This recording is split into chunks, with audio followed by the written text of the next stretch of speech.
তোমরা দুনিয়াতে আমাদের সাথে ছিল, অনেক সময় তোমাদের ধন সম্পদ বেশি ছিল, এই জন্য তোমরা আমাকে সহযোগিতা করতে, আমাদেরকে টাকা পয়সা দিয়ে আমাদেরকে সহযোগিতা করেছিলে। অথচ আজকে দেখা যায় কিয়ামতের ময়দানে হিসাব নিকাশের পরে আমরা জান্নাতে এসেছি, কিন্তু তোমরা জাহান্নামে গিয়েছ। তো জিজ্ঞেস করবে আনিল মুজরিমিন, অপরাধীদের কাছ থেকে জিজ্ঞেস করা হবে মা সালাকাকুম ফি সাকার। এই যে জাহান্নামীরা, এই অপরাধী বান্দারা কিসের কারণে, কি কি অপরাধের কারণে তোমাদের এই পরিণতি হলো, তোমাদেরকে জাহান্নামে আসতে হলো।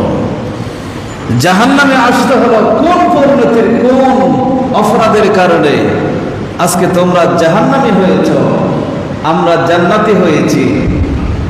দুনিয়াতে সবাই একসাথে ছিলাম, এখানে এসে আমরা শান্তির নিবাস জান্নাতে স্থান পেয়েছি, আর তোমরা চিরশাস্তির জায়গা জাহান্নামে স্থান পেয়েছ। কারণগুলো কি তোমাদের জানা আছে? এই প্রশ্ন যখন সেই অপরাধীদের সামনে ছুটে দেওয়া হবে, তখন জাহান্নামীরা বলবে চারটি কারণ তারা জান্নাতীদের সামনে উপস্থাপন করবে। কয়টি কারণ? কথা বলেন না, কয়টি? এক নম্বরে তারা বলবে লাম নাকু মিনাল মুসাল্লিন। এক নম্বরে তারা বলবে, ও জান্নাতি ভাইয়েরা, তোমরা জান্নাতে গিয়েছ, আমাদের থেকে দুনিয়াতে তোমরা নিরস ছিলা, তোমাদের এই মানুষ মূল্যায়ন করতো না, আমাদেরকে সম্মান করতো, কিন্তু তোমরা এখন জান্নাতে চলে গেছ, আমরা যেতে পারি নাই। তার কারণগুলোর মধ্যে এক নম্বর কারণ হলো আমরা মুসল্লি ছিলাম না, আমরা নামাজি ছিলাম না। আমরা কি ছিলাম না? নামাজি ছিলাম না। দুনিয়াতে জিজ্ঞেস যদি করি তুমি নামাজ পড়ো, মিথ্যা বলে দিতে পারি। সম্মান রক্ষার্থে আমরা সবাই বলি যে হ্যাঁ আমি নামাজ পড়ি, তো আমি নামাজ পড়ি, আদায় করি, অপরকে নির্দেশ দিই, বলে তুমিও পড়ো, কিন্তু নিজে নামাজ পড়ি না, নিজের দোষটা গোপন করতে পারি। কিন্তু আখিরাতের ময়দানে, কিয়ামতের ময়দানে সেই সুযোগ নাই। অকপটে স্বীকার করবে লাম নাকু মিনাল মুসাল্লিন, আমরা নামাজি ছিলাম না। আমরা কি ছিলাম না? আমরা কি সেরকম হতে চাই? আমরা কি এই ধরনের উত্তর যারা দিবে তাদের দলের অন্তর্ভুক্ত হতে চাই? আল্লাহ তৌফিক দান করুন যেন আমরা সেই দলের অন্তর্ভুক্ত যেন না হই। দ্বিতীয় নম্বর উত্তর দিবে ওয়ালাম নাকু নুতঈমুল মিসকিন। বলে আমরা যারা মিসকিন ছিল, অনাহারে ছিল, আমাদের সম্পদ ছিল, কিন্তু তাদেরকে আহার দান করতাম না, তাদেরকে খাদ্য দান করতাম না, তারা যেন সচ্ছল হয়ে চলতে পারে সেই ব্যবস্থা আমরা করতাম না। দুই নম্বর উত্তর দিবে সেটা। তৃতীয় নম্বর বলবেন ওয়া কুন্না নাখুদু মাআল খাইদিনা ওয়া কুন্না নুকাজ্জিবু বিয়াউমিদ্দিন। তৃতীয় নম্বর উত্তর দিবে ওয়া কুন্না নাখুদু মাআল খাইদিন। যারা সমালোচনা করে বেড়াত, সগলখড়ি করে করে যারা রাস্তায় ঘোরাঘুরি করত, চায়ের দোকানে বসে গল্পের গুজবের আড্ডায় বসে বসে যারা সমালোচনা করত, আমরাও তাদের সাথে ছিলাম, তাদের সাথে বসে বসে সমালোচনা করতাম। তিন নাম্বার অপরাধ ছিল এটা, এই জন্য আজকে আমাদের জাহান্নামে আসতে হয়েছে। চতুর্থ নম্বর অপরাধ বলবে ওয়াকুন্না নুকাজ্জিবু বিয়াউমিদ্দিন।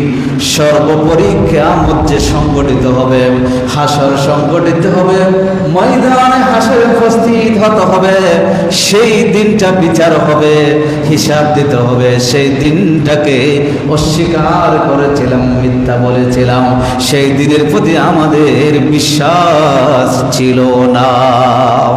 এই চারটি কারণে আমাদেরকে জাহান্নামে আসতে হয়েছে। সেখান থেকে এক নম্বর সেটা হচ্ছে বেনামাজি। নামাজ যদি পড়ে নাই তাহলে সেও জাহান্নামে যাবে। সেই জাহান্নামের মধ্যে যখন জিজ্ঞেস করা হবে তখন অকপটে উত্তর দিয়ে দেবে আমরা নামাজি ছিলাম। আল্লাহ সবাইকে হেফাজত করুন, সকলে বলি আমিন। হাদিসের কিতাব যখন করি, এই নামাজের সংক্রান্ত অনেকগুলো হাদিস এসেছে। মুসনাদ আহমদ ইবনে হাম্বল এই কিতাবের মধ্যে হাদিস এসেছে বাইনার রাজুলি ওয়া বাইনাল কুফরি তারকুস সালাত, আই বাইনার রাজুলিল মুমিন ওয়াল কাফির তারকুস সালাত। মুমিন এবং কাফিরের মাঝে পার্থক্য হলো নামাজ ছেড়ে দেওয়া। এর মানে হলো যারা নামাজ পড়ে তারা মুমিন, আর যারা নামাজ আদায় করে না তারা কাফের। তারা কি? বাইনাল রাজুলি ওয়া বাইনাল কুফরি তারকুস সালাত। মুমিন এবং কুফরি এই দুইয়ের মাঝখানে কোনো ব্যবধান নাই, ব্যবধান একটা, সেটার নাম হলো নামাজ। সেটার নাম হলো কি? যারা নামাজ তারা ডানপন্থী, আর যারা নামাজ পড়ে না তারা বামপন্থী। যারা নামাজে তারা জান্নাতি, যারা নামাজ পড়ে না তারা জাহান্নামী। স্পষ্ট ক্লিয়ার করে দিয়েছেন আল্লাহর রাসূল সাল্লাল্লাহু আলাইহি ওয়াসাল্লাম। মুসলিম শরীফে এসেছে বাইনার রাজুলি ওয়া বাইনাশ শিরকি আবিল কুফরি তারকুস সালাত। মুসলিম শরীফে সামান্য শব্দের ব্যতিক্রম বলেন মুমিন এবং শিরকের মাঝখানে, ঈমান এবং শিরকের মাঝখানে পার্থক্য, অথবা ঈমান এবং কুফরির মাঝখানে পার্থক্য হলো নামাজ ছেড়ে দেওয়া। নামাজ ছেড়ে দেওয়া, নামাজ পালন করা। যারা নামাজ পালন করে আদায় করে তাদের নাম মুমিন, তারা ঈমানদার। যারা নামাজ ছেড়ে দেয় তাই সেটার নাম কুফরি, তারা কাফেরের কাজ সম্পাদন করে। সুতরাং এভাবে আমি বলতে গেলে আবু দাউদ, নাসাই, তিরমিজি, ইবনে মাজাহ, ইমাম মুসনাদ আহমদ, ইমাম হাকিমের মুস্তাদরাক, অসংখ্য হাদিসের কিতাবে অগণিত হাদিস এসেছে। সব হাদিসের মধ্যে বর্ণনা করা হয়েছে নামাজ ছেড়ে দেওয়া এটা ঈমান এবং কুফরের মাঝখানে পার্থক্যকারী। নামাজের পক্ষে যারা আছে সেটা ঈমানদার, আর যারা নামাজের পক্ষে নাই, নামাজের বিপক্ষে গিয়েছে, তারা ঈমানদার নয়। একটা প্রশ্ন আপনাদেরকে করি, আমাদের সমাজে কেউ যদি অন্যায়ভাবে কাউকে হত্যা করে তার সাথে আপনি কেমন আচরণ করবেন? আপনাকে যদি বিচার করতে দেওয়া হয়, বলা হয় তার সাথে আপনার মেয়ের বিবাহ দিবেন, আপনি কি দিবেন? আওয়াজ দেন না। একজন অন্যায়ভাবে কাফের, হত্যাকারী, খুনি, তার সাথে আপনার মেয়ের বিবাহ দিবেন? দেবেন না। একজন সমাজে চুরি করে, ডাকাতি করে, সেই সন্তানের ছেলের সাথে আপনি কি আত্মীয়তার সম্পর্ক রাখবেন? একজন যুবক মদ পান করে, মদ খাই, শরাব পান করে, সারা রাত মাতাল হয়ে পড়ে থাকে, সে যদি আপনার মেয়ের জন্য বিবাহের প্রস্তাব নিয়ে আসে, পৃথিবীতে এমন কোন মানুষ পাওয়া যাবে না সুস্থ মস্তিষ্কওয়ালা যে তার মেয়ের সাথে ওই সন্তানের, ওই ছেলের, ওই যুবকের বিবাহ দিবে? আছে? নাই। সোরের সাথে আপনি সম্পর্ক রাখবেন না, শরাবির সাথে কোনো মুমিন সম্পর্ক রাখতে পারে না, ডাকাতের সাথে কোনো মুমিন সম্পর্ক রাখতে পারে না, কোনো হত্যাকারী খুনির সাথে কোনো মুমিন সম্পর্ক রাখতে পারে না। এগুলো যেভাবে কবিরা গুনাহ, আল্লাহর হাবিব সাল্লাল্লাহু আলাইহি ওয়াসাল্লাম বলেছেন আকবারুল কাবায়ের তারকুস সালাত, এই সমস্ত গুনার চাইতেও বড় গুনাহ হলো নামাজ ছেড়ে দেওয়া। নামাজ ত্যাগ করা তার চাইতে বড় গুনাহ।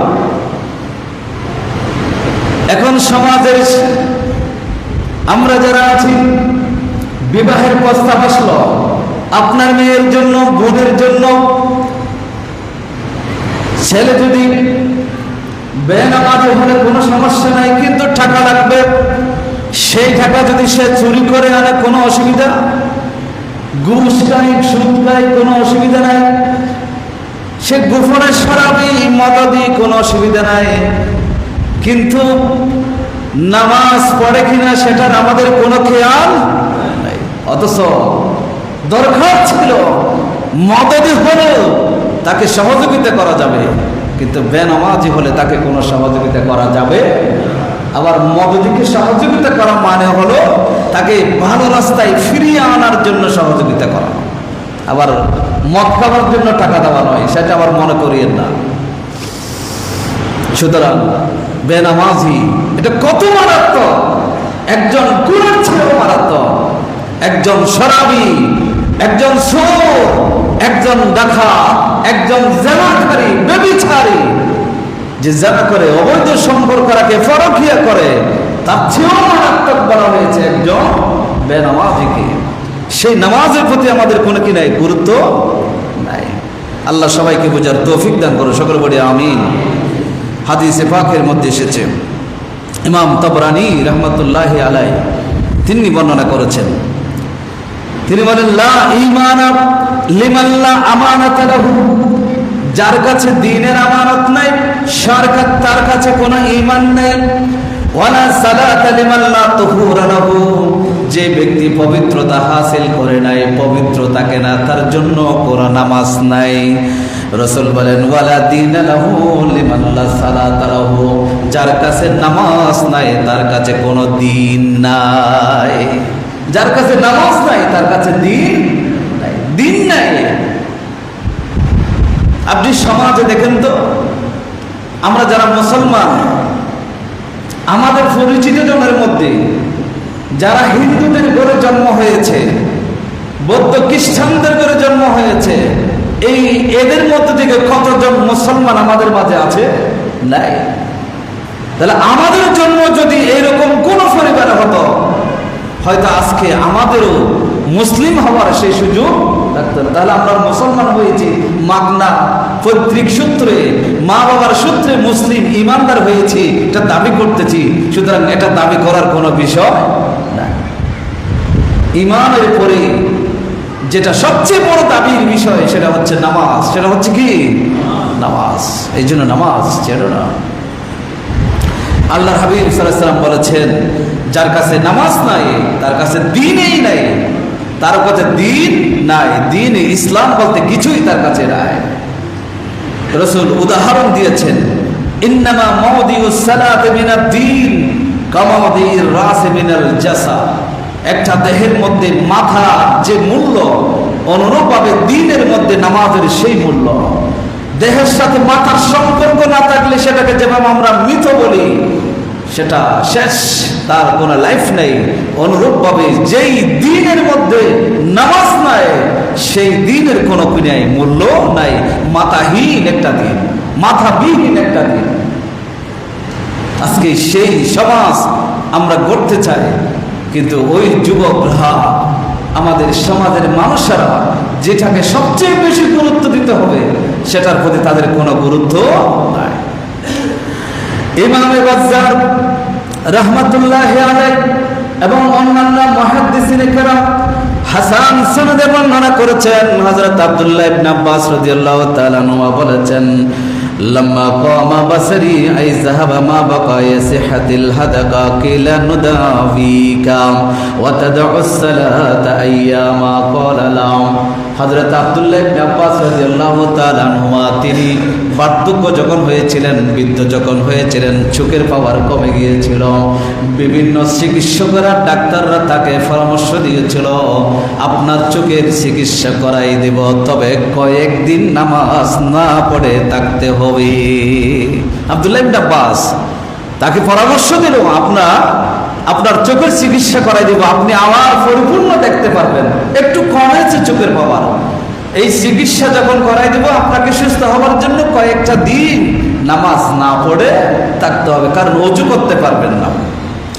হযরত আব্দুল্লাহ ইবনে আব্বাস বলেছেন, লা, এটা সম্ভব না, কারণ ইন্না রাসূলুল্লাহ সাল্লাল্লাহু আলাইহি ওয়াসাল্লাম قال من ترك الصلاة لقي الله وهو عليه غضبان, যে নামাজ ছেড়ে দিল ওই অবস্থায় মৃত্যুবরণ করলো, কিয়ামতের ময়দানে আল্লাহর সাথে সাক্ষাৎ হবে এমন অবস্থায় যখন তার উপরে আল্লাহ রাগান্বিত। আল্লাহর সাথে রাগান্বিত অবস্থায় কি হতে হবে? সাক্ষাৎ করতে হবে। নামাজ এমন একটা মূল্যবান জিনিস, অমূল্য রতন যেটাকে বলা হয়, সেই নামাজ আজকে সমাজ থেকে আমরা অনেক দূরে চলে যাচ্ছে। সেই নামাজ আমাদের সমাজ থেকে দূরে চলে যাচ্ছে। নামাজ আমরা পড়ি, দেহ থাকে মসজিদে, কিন্তু রূহ মসজিদে থাকে। আমি অনেকগুলো মসজিদে এই ঈদের সময় অনেক জায়গায় গিয়েছি, যে জায়গায় গিয়েছি বিভিন্ন জায়গায় নামাজ পড়ে দেখেছি, মাগরিবের নামাজ, এশার নামাজ এরকম পড়ে দেখেছি। কিছু কিছু জায়গায় দেখেছি নামাজ মসজিদে ঢুকেছি, নামাজ পড়েছি, কিন্তু রুহানিয়ত বলতে কিছু, ওই যে আল্লাহ হাবিব সাল্লাল্লাহু আলাইহি ওয়াসাল্লাম বলেছিলেন, মাসাজিদুহুম আমিরাতুন ওয়া হিয়া খারাবুম মিনাল হুদা। মসজিদগুলো দেখলে সুন্দর সুন্দর অনেক উন্নত মানের মসজিদ হবে, কিন্তু খারাবুম মিনাল হুদা, হেদায়েত শূন্য থাকবে, রুহানিয়ত থাকবে না। যেই মসজিদে নামাজ পড়লে রুহানি দেখা যায় না, আধ্যাত্মিকতা নাই, এরকম নামাজ আমরা পড়ছি, যারা পড়ছি আমাদের ভিতরে সেই রুহানিয়ত নেই। আল্লাহর নবীর একজন সাহাবা বাসরার মধ্যে বসবাস করতেন, তিনি বর্ণনা দিয়েছেন, একদিন আমার ঘরে মেহমান আসলো। মেহমান আসার পরে কারণে আমি এশারের নামাজের মধ্যে জামাতে অংশগ্রহণ করতে পারি নাই। মেহমানকে বিদায় দিতে দিতে দেরি হয়ে গেল। মেহমানকে বিদায় দিয়ে তাড়াহুড়া করে মসজিদে গেলাম, দেখলাম মসজিদের জামাত শেষ হয়ে গেছে, সমস্ত মুসল্লিরা নামাজ পড়ে বাড়িতে চলে গিয়েছে। মসজিদের দরজায় ওই পর্দা নামিয়ে দেওয়া হয়েছে। টেনশন হলো, চিন্তা করতে করতে ঘরে ফেলে আসলাম। ঘরে আসার সময় মনে করলাম নবী বলেছেন, জামাত সহকারে নামাজ পড়লে 27 গুণ সওয়াব বেশি দেওয়া হয়।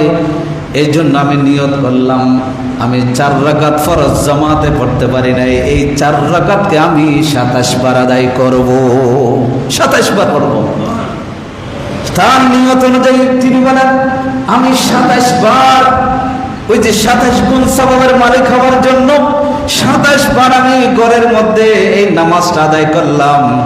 রাতে ঘুমিয়ে পড়লাম, ঘুমের মধ্যে আমি স্বপ্নে দেখতে পেলাম কোথাও যেন যাচ্ছি। আমার বন্ধুরা সওয়ারির উপর, যারা এশার নামাজ জামাতে পড়েছেন তারা সওয়ারির উপর আরোহণ আছে, আমিও সওয়ারির উপর আছি, কিন্তু আমি আমার সওয়ারিকে বাহনকে দৌড়াচ্ছি, কিন্তু দৌড়িয়ে আমার বন্ধুদের বাহনের সাথে আমি মিলিত হতে পারছি না। আমার বন্ধুরা বাহন নিয়ে আমার থেকে অনেক আগে এগিয়ে গেছে, অনেক আগে চলে যাচ্ছে। জিজ্ঞাসা করলাম, ভাই তোমরা এত তাড়াতাড়ি কিভাবে যাও?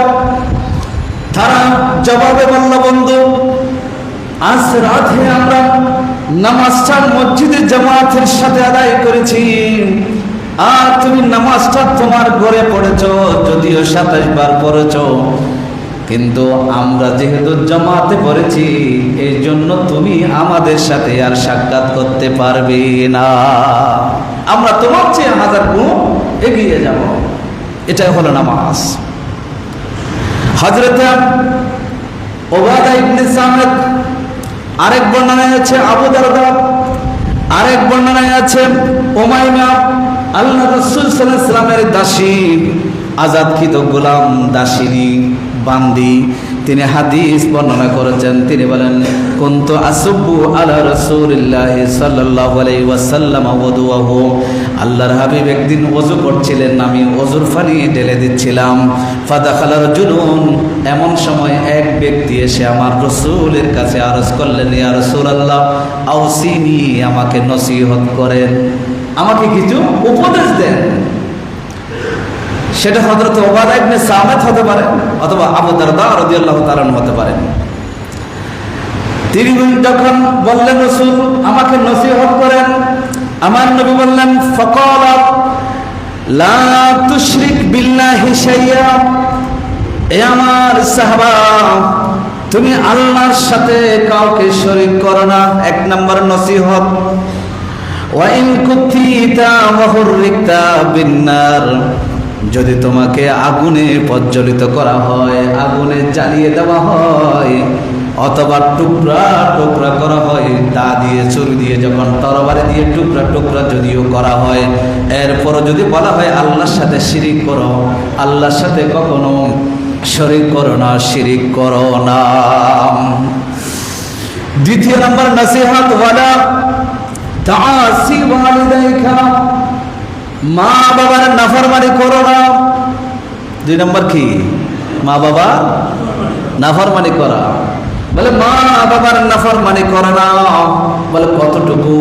ওয়া ইন আমারাকা আন তাখাল্লা মিন আহলিকা ওয়া দুনিয়াকা ফাতাখাল্লা, নবী বলেন যদি মা বাবা তোমাকে বলে তুমি তোমার স্ত্রীকে তালাক দাও, সন্তানগুলো থেকে পৃথক হয়ে যাও, স্ত্রী সন্তান পরিবার থেকে পৃথক হয়ে যাও, দুনিয়ার যত সম্পদ আছে সেগুলো থেকে যদি পৃথক হয়ে যাও, এই নির্দেশ যদি তোমার মা বাবা তোমাকে দেয়, তারপর তোমার মা বাবার কথা শুনবা, মা বাবার কখনো অবাধ্য হওয়া যাবে না।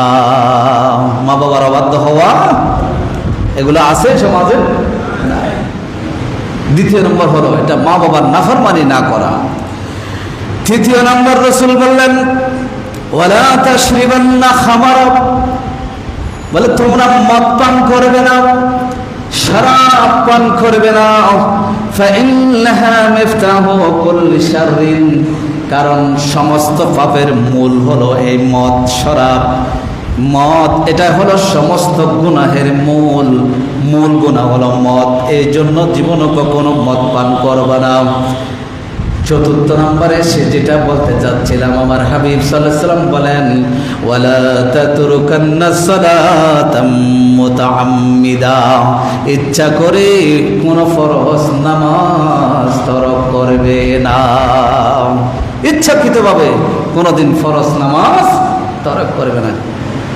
রাসূল আরো বলেছেন, ফামান ফাআলা যালিকা, যারা ইচ্ছাকৃতভাবে নামাজ তরক করে, যারা ইচ্ছাকৃতভাবে নামাজ আদায় করে না, বারিয়াত মিনহু জিম্মাতুল্লাহি ওয়া জিম্মাতু রাসূলিহি, আল্লাহ এবং আল্লাহর রাসূলের জিম্মাদারি ছিল ওই বান্দার ওই উম্মতের।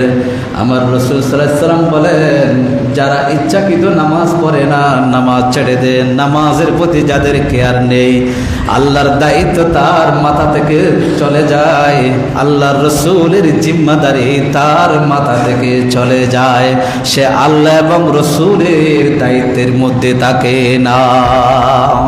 তার উপরে যে আল্লাহর হেফাজতের দায়িত্ব ছিল, রিজিকের দায়িত্ব ছিল, সবকিছু নিয়ন্ত্রণের দায়িত্ব ছিল, সেই জিম্মাদারি আর তাকে। অপর বর্ণনায় এসেছে ফাকাদ বারিয়াত মিনহু জিম্মা, শুধু জিম্মার কথা বলেছে। অপর বর্ণনায় এসেছে ফাকাদ খারাজা মিনাল মিল্লাতে, আই মিল্লাতিল ইসলাম, যারা ইচ্ছাকৃত নামাজ ছেড়ে দেয় তারা মিল্লাতে ইসলাম থেকে খারেজ হয়ে যায়। ইসলামের যে দায়রা ছিল, সীমা ছিল, সেখান থেকে কি হয়ে যায়? বের হয়ে যায়। ৫ নম্বরে রাসূল বলেছেন, ওয়ালা তাফিরুন্না মিনাজ যাহাব ফামান ফাআলা যালিকা বা'a বিসাহতিন মিনাল্লাহি ওয়া মাওয়াহু জাহান্নাম ওয়া বিসাল মাসির, যুদ্ধের ময়দান থেকে পালিয়ে যাবে না, যুদ্ধের ময়দান থেকে পালিয়ে যাবে না। আর যে এই কাজগুলো করবে সে আল্লাহর রাগ ক্রোধ নিয়ে সে পালিয়ে যাবে। এরপরে 6 নম্বরে রাসূল বলেছেন ওয়ালা তাজদাদান্না ফি তুহুমি আরদিকা ফামান ফাআলা যালিকা ইয়াতি বিহি ইয়াওমাল কিয়ামাতি আলা রাকাবাতিহি মিন মিকদারি 7 আরদিন। আল্লাহ রাসূল সাল্লাল্লাহু আলাইহি ওয়াসাল্লাম বলেছেন ওয়ালা তাজদাদান্না ফি তুহুমি আরদিকা, তোমার জমিন যেটা আছে, সীমানা যেটা আছে, সেটা একটু একটু ঠেলে ঠেলে ঠেলে ঠেলে তোমার জায়গাটা বড় করবে না, তোমার জায়গাটা, তোমার সীমাটা বৃদ্ধি করবে না। এটা আমাদের দেশে আছে। আইল টেলে হতে কি বলে, আইল টেলে না, আইল কেটে কেটে নিজের জায়গাটা কি করে বড় করে, সীমা বড় করে, বাউন্ডারি দেওয়ার সময় আরেকজনের জায়গা থেকে সামান্য নিয়ে ফেলে। স্পষ্ট রাসূল নিষেধ করেছেন ওয়ালা তাজদাদান্না ফি তুহুমি আরদিকা, তোমার জমিনের যে সীমা আছে সেটা বাড়াইও না। তো বাড়াইলে কি হবে?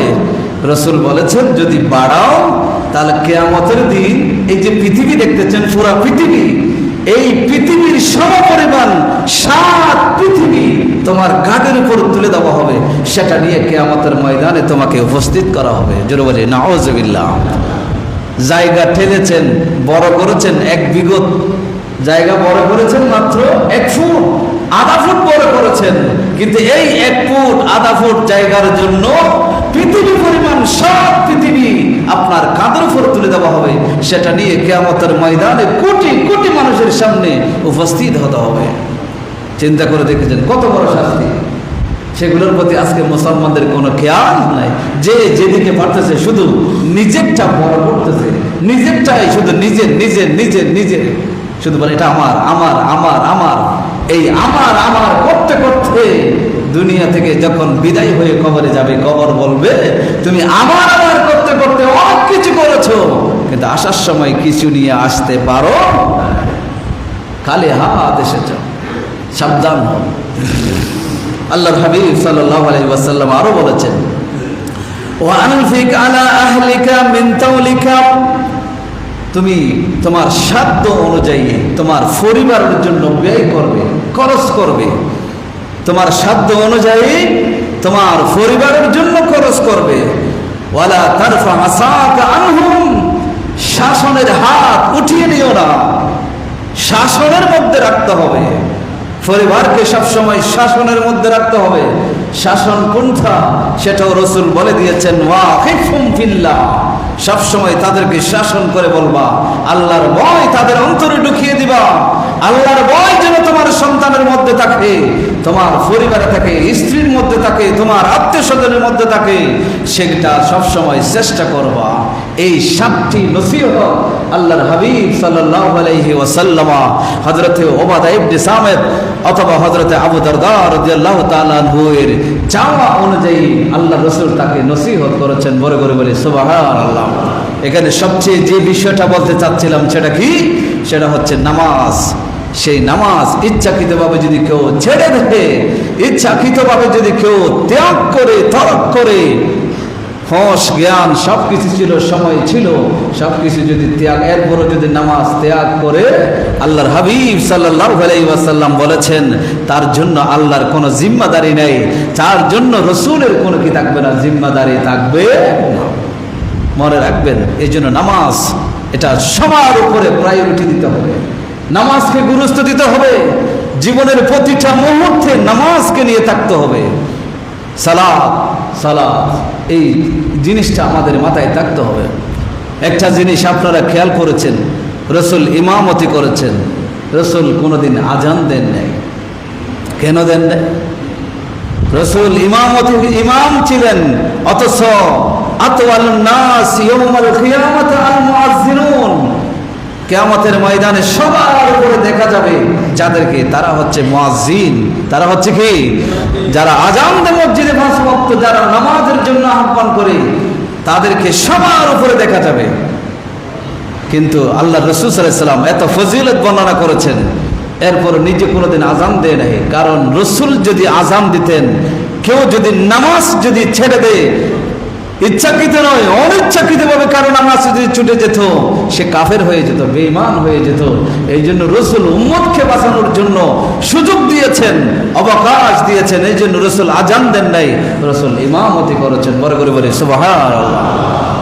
সেই নামাজ, যে নামাজের জন্য আল্লাহর হাবিব সাল্লাল্লাহু আলাইহি ওয়াসাল্লাম কাফেরদেরকে বদদুয়া দিয়েছেন, যে নামাজের জন্য কাফেরদেরকে বদদুয়া দিয়েছেন, নিজের রক্ত ঝরেছে, রাসূল বদদুয়া দেন নাই।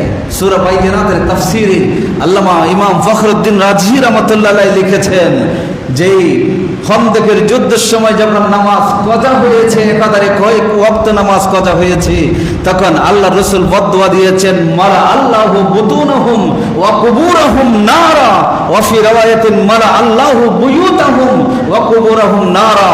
আল্লাহ তাদের ঘর, তাদের কবরকে আগুনে পরিপূর্ণ করে দিক, এই বদদুয়া করেছেন। অথচ উহুদের জমিনে নিজের রক্ত ঝরিয়েছে, অনাহারে অনেক দিন, 7 দিন পর্যন্ত অনাহারে থেকেছে, ক্ষুধার্ত থেকেছে, খাবার জুটে নাই, তায়েফের জমিনে রক্ত ঝরেছে। এরপর আল্লাহর হাবিব সাল্লাল্লাহু আলাইহি ওয়াসাল্লাম কখনো বলেন নাই এদেরকে ধ্বংস করে দিন, এটা বলেন নাই। রাসূল বলেছেন, আল্লাহুম্মা ইহদি কওমি ওয়া হুম লা ইয়ালামুন, আল্লাহ আমার জাতিকে ক্ষমা করে দাও, তারা না বুঝে আক্রমণ করেছে। অথচ খন্দকের যুদ্ধে যখন নামাজ কাজা হয়ে গেছে, তাদের কারণে, কাফেরদের কারণে রাসূল সেখানে বদদুয়া দিয়েছেন। কেন দিয়েছেন? কারণ নামাজ এটা অত্যন্ত একটা মূল্যবান বিষয়, মূল্যবান ইবাদত, যেটা কখনো বলে ভাষা দিয়ে কোনো মানুষকে, কোনো ব্যক্তিকে বোঝানো যাবে না।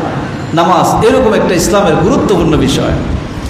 আমি কিছুদিন আগেও বলেছিলাম, কিতাবের মধ্যে এসেছে আল কাবায়ের, ইমাম যাহাবী রাহমাতুল্লাহি আলাইহি এই কিতাবে লিখেছেন, ইবনে হাজার হাইতামি রাহমাতুল্লাহ আলাইহি আয-যাওয়া আল-ইকতিরাফ আয-যাওয়াজির বি-ইকতিরাফিল কাবায়ের এই কিতাবের মধ্যে লিখেছেন, অনেকগুলো ঘটনা লিখেছেন, বেনামাজিদের পরিণতি লিখেছেন। আল্লাহর হাবিব সাল্লাল্লাহু আলাইহি সাল্লাম অনেকগুলো হাদিসও বর্ণনা দিয়েছেন। একটা ঘটনা বলে আমি আজকে শেষ করে দিচ্ছি। হযরতে মূসা আলাইহিস সালামের কথা আমি বলেছিলাম। এক মহিলা মূসা আলাইহিস সালামের কাছে এসেছিল, এটা আমরা সকলে জানি। মূসা আলাইহিস সালামের কাছে এসে বলেছিল, ইয়া রাসূলুল্লাহ ইন্নী আযনাবতু যামবান আযীমা, ওগো নবী মূসা, আমি বড় গুনাহ করে ফেলেছি, মহা পাপ করে ফেলেছি। ওয়াকাদ তুবতু মিনহু ইলাল্লাহ, আমি আল্লাহর কাছে তওবা করছি, আপনি একটু দোয়া করেন, আইয়াগফিরা লি, আল্লাহ যেন আমাকে ক্ষমা করে দেন, আল্লাহ যেন আমাকে, বলে আমি বড় গুনাহ করেছি, এত বড় গুনাহ করেছি, গুনাহ করার পরে যখন আমি বুঝতে পেরেছি এটা গুনাহ, তখন আমি আল্লাহর কাছে তওবা করেছি, আপনি একটু দোয়া করেন, আল্লাহ যেন আমার সেই তওবা কবুল করে আমাকে যেন মাফ করে দেন, আমাকে যেন। নবীর কাছে এসেছেন। মূসা আলাইহিস সালাম বললেন, ফাকাল লাহা মূসা ওয়া মা যামবুকা, বলে আমি দোয়া করব, তার আগে তোমার কাছে জানতে চাই তোমার গুনাহটা কি, তুমি কি গুনাহ করেছো, যেই গুনার জন্য তুমি তওবা করেছো, আমার কাছে দোয়া চাইতে এসেছো, সেই গুনাহটা কি একটু বলো।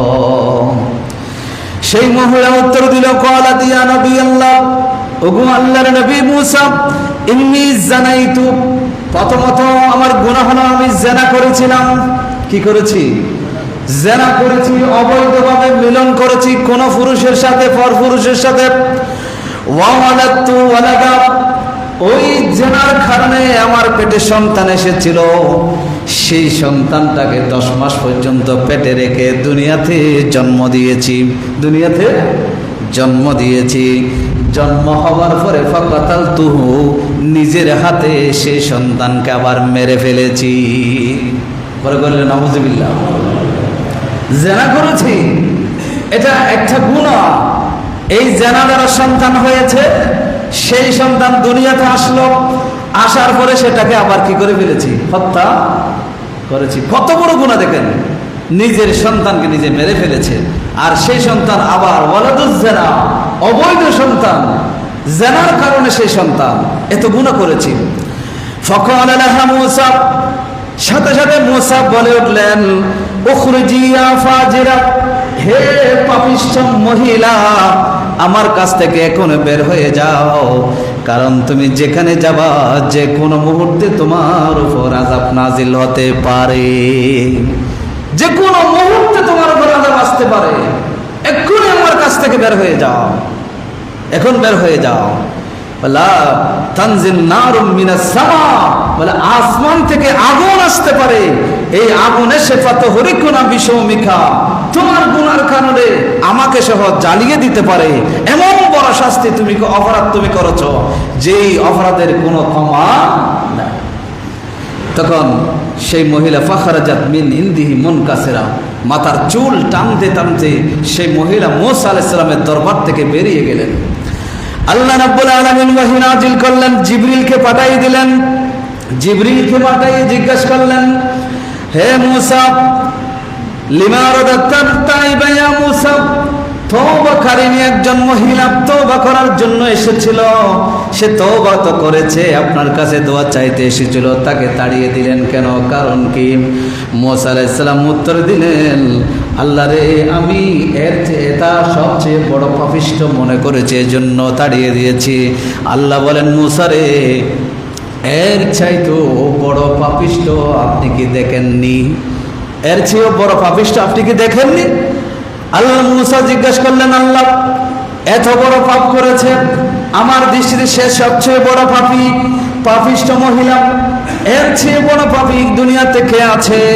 তখন আমার আল্লাহ জিবরিলের মাধ্যমে ওহী নাযিল করে জানিয়ে দিলেন, মান হুয়া শাররুম মিন্না ক্বালা তারিকুস সালাহ, যারা ইচ্ছাকৃতভাবে নামাজ তরক করে ওই পাপিষ্ঠ মহিলার চেয়েও বড় পাপী, ওই পাপীর চেয়েও বড়।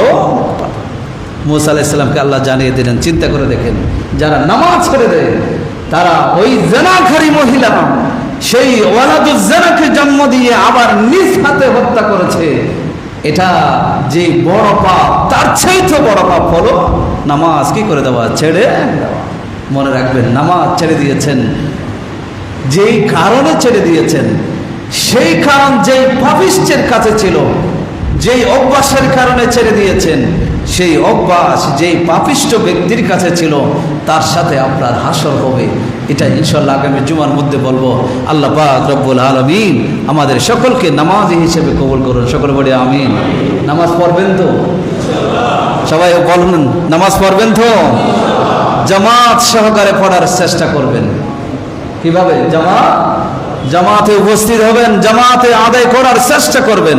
সানি জামাত নয়, দ্বিতীয় জামাত নয়, প্রথম জামাতে আসার চেষ্টা করবেন। আমি আগেও বলেছি, সানি জামাতের কোনো ফজিলত স্পেশাল নেই, প্রথম জামাত এটাই হচ্ছে স্পেশাল ফজিলত।